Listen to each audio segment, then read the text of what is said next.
اعوذ باللہ من الشیطان اللعین الرجیم بسم اللہ الرحمن الرحیم السلام علیک یا حبیبۃ المصطفیٰ.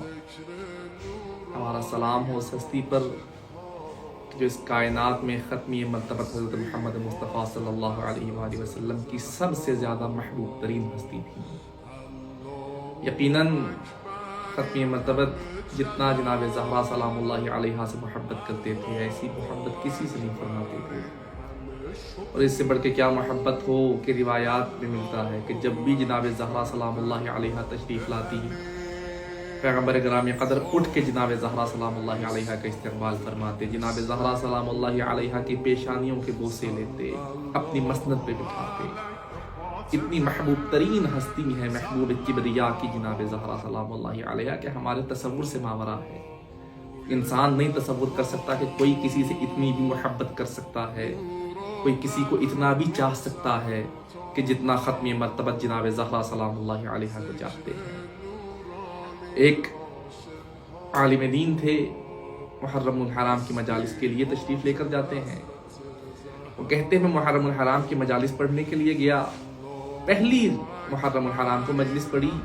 مجلس پڑھنے سے پہلے بانی مجلس میرے پاس آتا ہے اور میرے پاس آ کے مجھ سے گزارش کرتا ہے کہ آقا آج آپ نے جناب زہرا کے مصائب پڑھنے. میں نے اس کی خواہش کے احترام کیا, پہلی محرم جناب زہرا کے مصائب پڑھے. دوسری محرم پھر مجلس کے لیے جانے لگا, پھر اس نے آ کے یہی التماس کی کہ آقا آج بھی آپ نے جناب زہرا سلام اللہ علیہا کے مصائب پڑھنے.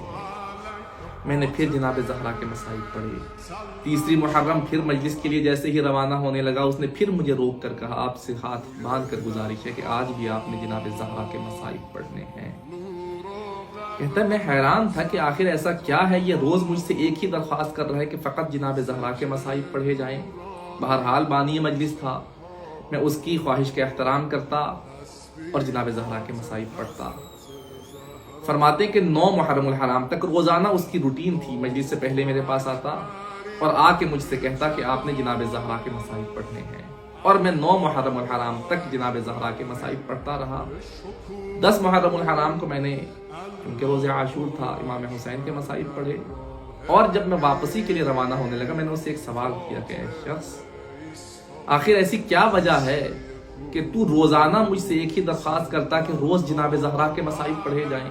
یہ محرم الحرام کے ایام ہے, کسی دن جناب علی اکبر کے مصائب ہونے چاہیے, کسی دن جناب عباس کے مصائب ہونے چاہیے, کسی دن کسی اور شہید کے مصائب ہونے چاہیے.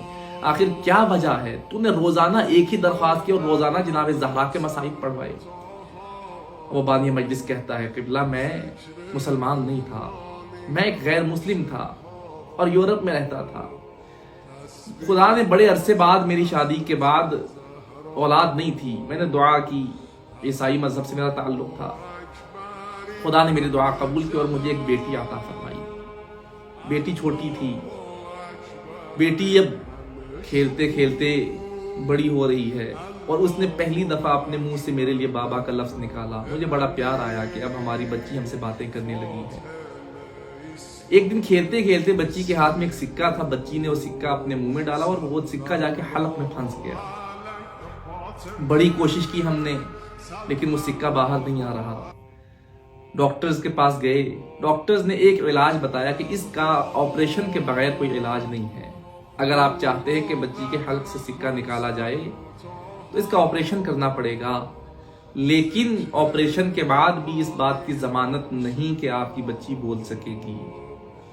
ہو سکتا ہے آپ کی بچی کی بولنے کی صلاحیت ہمیشہ کے لیے ختم ہو جائے. کہتا ہے میں بڑا پریشان ہوا, لیکن کیا کرتا, بچی کے نہ ہونے سے بچی نہ بولتی ہو ہمارے پاس رہے. میں نے کہا آپ آپریشن کیجیے. ہاسپٹل میں ایڈمٹ کیا. بچی کا صبح آپریشن تھا, رات بھر میں بڑا پریشان ہوں. ہاسپٹل کے باہر ویٹنگ ایریا میں بیٹھا ہوں اور میں نے بیٹھے بیٹھے پتہ نہیں کیا خیال آیا, میں نے تنہائی میں جا کر دعا مانگی اور دعا کس انداز میں مانگی. میں نے پیغمبر گرامی قدر کا واسطہ دیا کہ یا رسول اللہ, میں نے سنا ہے کہ آپ کی ایک بیٹی تھی اور آپ بھی اپنی بیٹی سے بڑا پیار کرتے تھے, بڑی محبوبہ تھی آپ کو آپ کی بیٹی. آپ کو آپ کی بیٹی کا واسطہ, جیسے آپ اپنی بیٹی سے محبت کرتے ہیں میں بھی اپنی بیٹی سے محبت کرتا ہوں, میری بیٹی مجھے واپس پلٹا دیجیے. یہ کہتا ابھی میری دعا ختم نہیں ہوئی